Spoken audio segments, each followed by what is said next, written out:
All right, TikTok versus Facebook. Now, in today's video, I want to set the record straight on a few things because I've seen comments, I've seen people kind of slide into my DMs over the last few months, kind of messaging me saying, "Hey, dude, you built your entire career on Facebook and all this stuff. You ran Facebook ads and you were so big on Facebook for so long, and now you just talk crap about Facebook and you're all on TikTok." And I think that's kind of shady. I think that's kind of BS. I don't like that. And so rather than try to engage with these people because it's impossible to explain it, I figured what I would do in today's video is take a kind of macro view of the situation: TikTok versus Facebook, TikTok versus YouTube, TikTok versus whatever big ad platform that you've been running for a long time that feels kind of threatened right now, and have a conversation about that, and it's kind of set the record straight on when I talk about the negative things of Facebook, what I'm really saying here, what I'm not saying.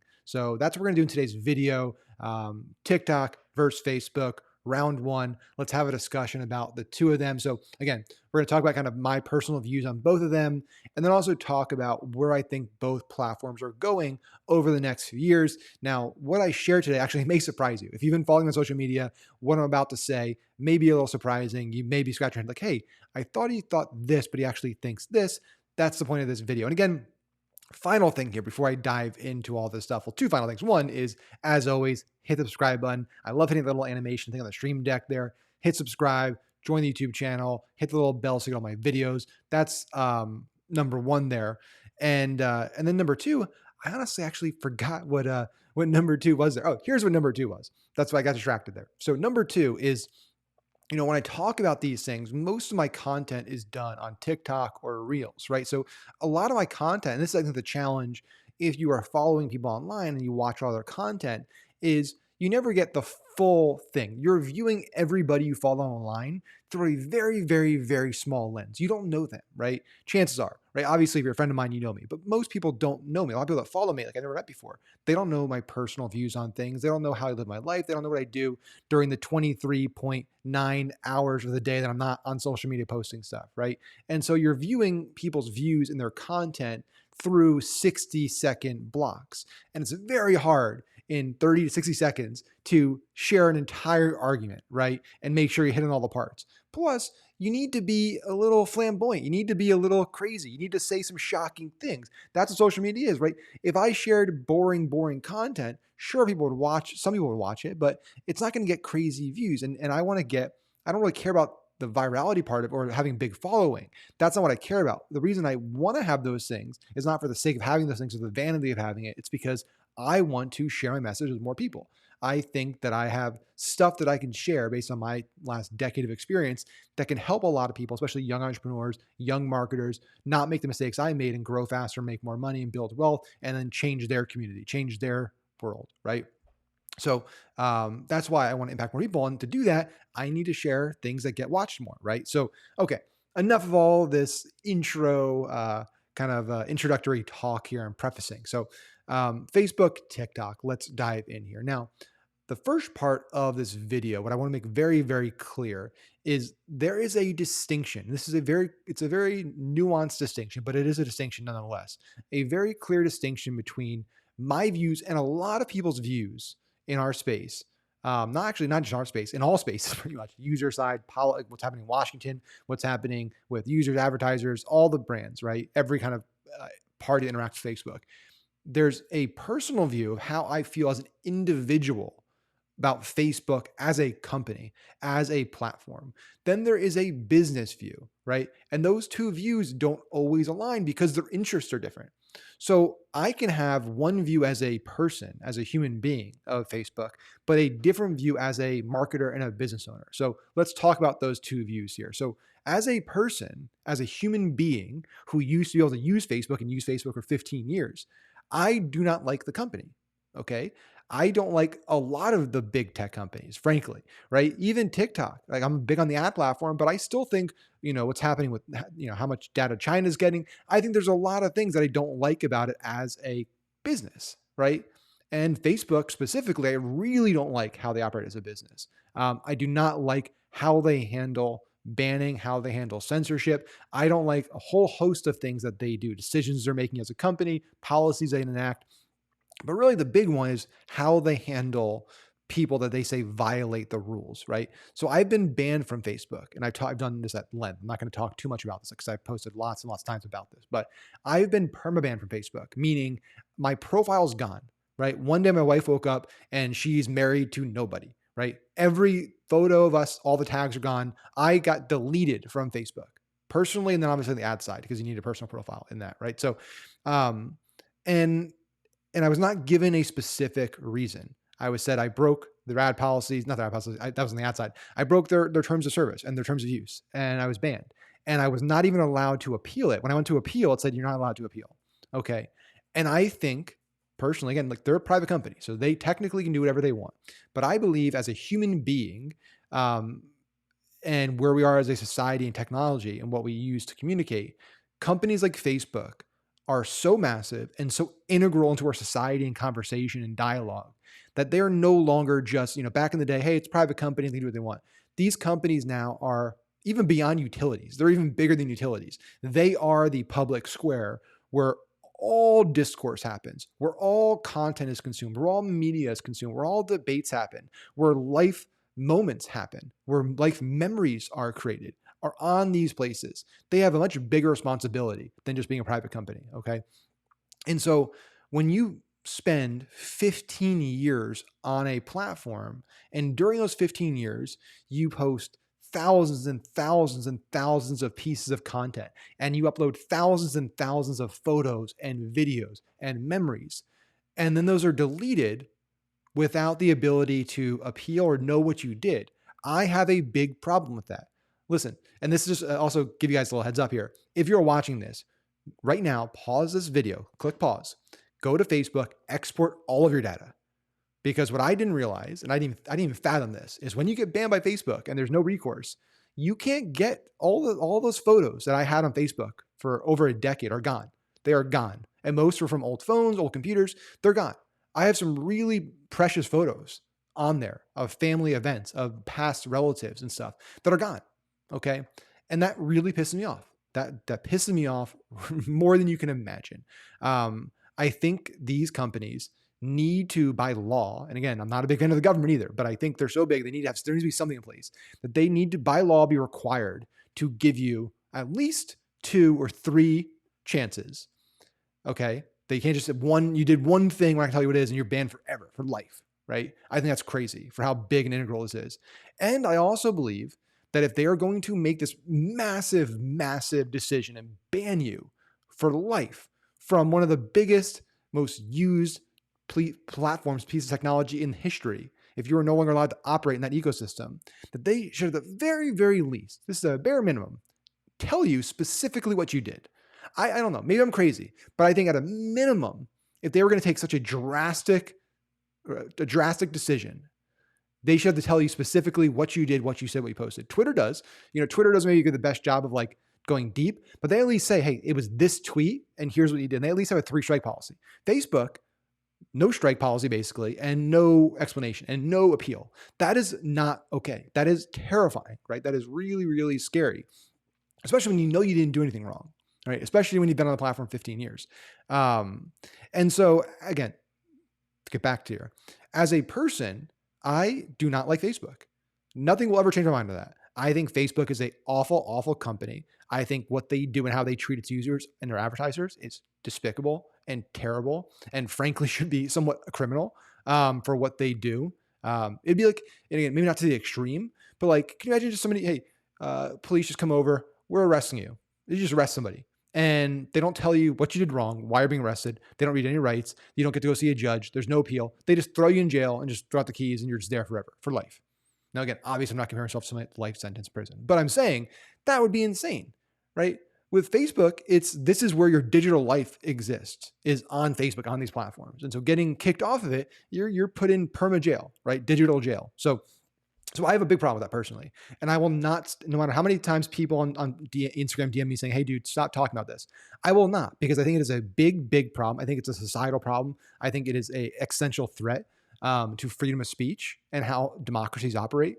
Having these few companies that have this much control, and a company like Facebook that is run by a guy, Mark Zuckerberg, who, because of the way their share class is structured and the shares that he owns have 10 times the voting rights of the normal shares, and he has 60+% of those shares, he can never be removed as CEO unless he steps down. So you have the CEO, essentially the president, right, of a company that has more users than any country in the world, that wasn't elected, that controls basically speech, what we see, when we see it, and can't be removed by anybody, right? That's a problem. And so, no, I will not stop talking about it. I will not stop complaining about it. I will not stop raising red flags. However, there's a distinction between what's good for business, what's good for people. So what I want to make very clear in this video is I think Facebook ads are still very effective. I said it. People might be like, wait, how did you, but you're promoting TikTok ads.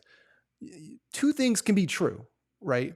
Marketers, it can't look, I think a lot of marketers out there get very, very binary, right? It's like, I either need to be all in on YouTube or all in on Snap or all in on Facebook or all in on TikTok. And that's it. It's like, no, diversify, right? You should be running, we spend media for our brands everywhere, right? Our e-com portfolio runs ads everywhere, especially because it's a political space. We're spending money on every ad channel. We're doing direct mail. We're doing connected TV. We're doing podcasts, influencers, email rentals, direct site buys. We're doing everything, right?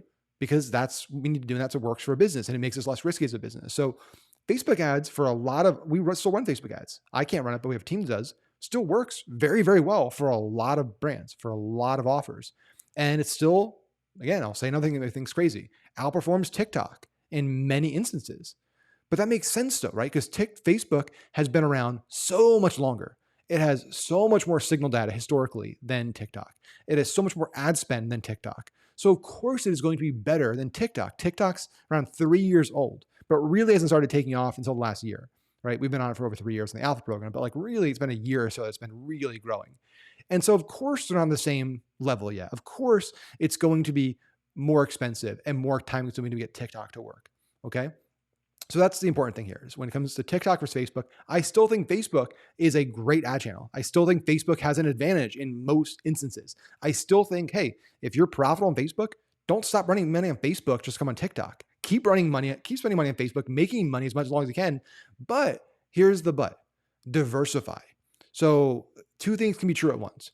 Facebook can still be the king and probably will still be the king for a little while, but I also, as marketers and business owners, you should want to be where the growth is happening, right? Here, this makes us a lot of money, but we should also be investing in the future because I'm a big proponent of like, you can't get content. Being content and just accepting that this is the best and nothing's going to get better is how businesses fail, right? Every first mover, every big platform, every big company that was at one point the leading company, the leading technology, the leading whatever it is, eventually got replaced. Whether it's BlackBerry, whether it's Blockbuster, whether it's, you go through the list, Kodak, Canon, you can go down the list of companies that at one point in time were the innovators. They had the hottest technology and that's what they used. They couldn't fathom something better coming out. A lot of people. So they stuck to that and they stuck to that and stuck to that. But eventually things get better. There's better technology, better companies, better platforms, better strategies. And so as marketers, our job should be finding those better things. That's where the money's made, right? The massive amount of money is made in being early to the next big thing. Okay.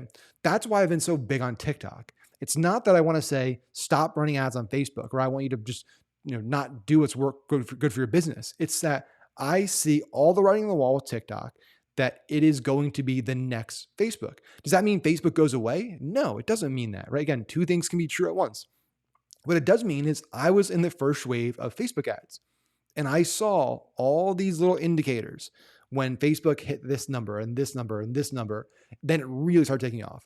TikTok is literally doing the exact same thing, just in shorter time increments, right? So with Facebook, it was, hey, when they passed 1 billion monthly actives, once the demo started, once the fastest growing age group on the user side was 35, 45 and up, once all these things started happening, it was like, okay, people are taking it seriously. That's happening with TikTok now. It's 1.2, 1.4 billion monthly actives, tens of millions of people over the age of 35, over 45 and up is growing really, really rapidly. That's the fastest growing demo. All of these things are happening. And so I see the writing on the wall. I see trends and I'm not going to ignore trends. So I want to be where the money is going. And again, 11 to 12 billion will be spent on TikTok ads this year. It's over 100 billion on Facebook, 100 to 200 billion. I forget the exact number. I don't pull it up in front of me. So that means like Facebook and Google kind of like they're the biggest, but they're also not, when you're the biggest, you don't grow that fast, right? Apple can't keep growing. Like, when you're $1 trillion company, $2 trillion company, you can't keep doubling and tripling. It's really hard to do that. So with TikTok, hey, 11, 12 billion to spend. That means there's a lot more spend that can move onto this platform. There's a lot more growth potential. Hey, it only has a billion two users, a lot more users coming on that platform. So this is where the growth is going to happen. And again, if you want to make a lot of money, be where the growth is happening and the growth is going to happen, not where the thing is stagnating or not growing anymore or actually losing users, right? Which is happening on Facebook. They've rebounded a little bit this quarter, but so that's the distinction here is there is a personal and business distinction. Personally, don't like Facebook as a company. Personally, despise it. Personally, I hope their meta bet fails massively. The metaverse bet fails massively, all that stuff. Professionally, still keep running ads there. If it's working, it's working. Professionally, I still think it's the best ad platform out there. It's got the most data. Now, again, professionally, looking at the trends, like I said before, I think TikTok will far surpass Facebook's signal data advantage much quicker. Scott Galloway did a piece on this a few months ago, where the advantage TikTok has over Facebook, Instagram, all those other platforms is the content is so addictive and short that TikTok is able to capture, and the session length is so much longer. TikTok is able to capture so much more signal data more granularly per user session than Facebook or Instagram is, right? Like one user session on TikTok, the amount of signals that they're collecting on this user and data points they're getting is like 5-10x minimum what Facebook gets on Facebook or Instagram. It's like crazy, right? Every time on TikTok, every pause you're doing, every like, every comment, every share, every stitch, every duet, every swipe, every rewatch, all of that stuff is being stored, analyzed, and being used to make the platform more addictive and the ad platform better. Okay. That's why you have like YouTube. It's like, hey, YouTube has lots of watch hours and it's just as competitive as TikTok in terms of that watch hour time. But people are spending 10, 15, 20, 30 minutes watching one video. You can't get that much data from that because it's basically this long stretch of time where the user's doing nothing but watching, right? You can only glean so much from that. So I think TikTok, the trends are there, the indicators are there. So what I recommend everyone to do is diversify. Don't stop. Don't just move all your budget from one app to another app to another app. Don't do that. It's crazy, right? Use this. Hey, we found Facebook. Facebook for the last few years has been our cash cow, makes us a lot of money, where it's consistent, stable, reliable. Cool. Invest 10, 15, 20% of those profits into testing other channels and make one of those other channels TikTok. Because guess what's better than having one really solid traffic channel that just grows your business? 2 really solid traffic channels to grow your business, right? If you're thinking about selling your company at any point, this is the other big thing, the other big reason why I talk about Facebook diversification is for your best interest, okay? And this is for any platform, even if you're just on YouTube or Google, whatever it is, but Facebook's the example. If you get banned, which is highly likely because Facebook just bans everybody, it seems like. If you get banned and all of your traffic comes from Facebook, almost all of your sales come from Facebook, what happens to your business? Drops 80, 90% like that. That's not a good business to be in. That's a terrifying business to be running. So you want to have multiple traffic channels. So if you lose this one, it doesn't dramatically crush your business. On the other side too, as another benefit of diversification, when you go to sell your business, if you're looking, think about it this way, if you're thinking about buying a business or investing in a company in the stock market, and company A and company B both look the same in terms of they both do the same revenue, basically the same earnings, all that stuff, but they've been around the same amount of time. But company A, 100% of their paid traffic and like 80% of their sales come from paid is Facebook. Company B, they have, let's say 40, 50% come from Facebook, but then you have, 25 coming from YouTube, and then you have, 15 coming from TikTok, and then you have 10 coming from influencers. That business is going to get a much higher multiple because it's far less risky, because investors are going to look at it and say, hey, this company over here, it's all Facebook. If I buy them and they lose Facebook, the business does a lot less revenue, a lot less earnings, so it's a lot less valuable. I might not get my money back. This company loses one channel, it's not done, it's not crushed, right? It can still make a return for me, it still can grow. So if you want to be able to sell your business in the future, having multiple traffic channels makes you a lot less risky, and it increases that exit multiple. So again, back to the initial part of this video, TikTok versus Facebook. Remember, make distinctions between your personal feelings and business feelings. I personally, like I said a million times in this video, do not like Facebook, but professionally, I'm running a business and I want to make money. So professionally, even though I don't like Facebook and don't like giving them money, it makes me money. So I'm going to keep spending money there. And on the same time, I want to diversify. I want to be on the next big thing. That's why I'm going at TikTok hard and pushing TikTok hard. But final reminder here, do not just stop running Facebook because you hear me talk about not liking Facebook personally. I want to make that very, very clear. If it's working for you, keep doing it. And as always, last reminder, hit the subscribe button there, hit the bell so you get all my videos. And I'll see you guys in the next one. And by the way, let me know before I go in the comments below, what's your split look right now? How much money are you spending in terms of like your percent breakdown on Facebook versus other channels? Are you all in on Facebook, or are you testing TikTok? Are you testing YouTube? Or testing Snap? Or testing all these other channels? Let me know in the comments, and I'll see you guys in the next video.